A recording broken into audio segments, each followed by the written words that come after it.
1983 National Collegiate Slow Pitch Softball Championship. The 1983 National Collegiate Women's Slow Pitch Softball Championship was held in Graham, North Carolina, near Raleigh, on May 5-7. This was the first year after the demise of the AL, which had conducted the previous two national title tournaments in 1981 and 1982.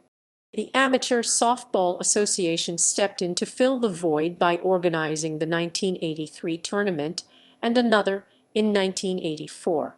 Those 4 years were the only time that major college slow-pitch teams competed for national collegiate titles, although small NAIA schools and junior colleges also conducted their own slow-pitch championships into the 1990s.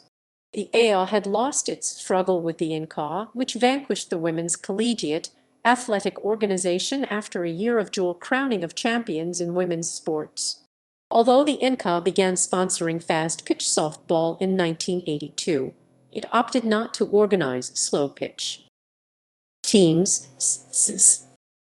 The double elimination tournament included 13 teams, with the top 5 seeded in the order shown. Fourth-seeded South Florida fought through the losers bracket after losing its third game. South Florida won 5 in a row after that, including 2 wins in the final against two-time defending champion Florida State. The final, if necessary, game went an extra inning to end in a 4-3 South Florida win, giving the team a 7-1 record in the tournament.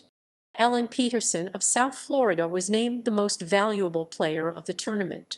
This was to be the last slow-pitch game ever played by the Florida State Lady Seminoles, who switched to fast-pitch the following year. South Florida successfully defended its championship in 1984. Bracket ranking.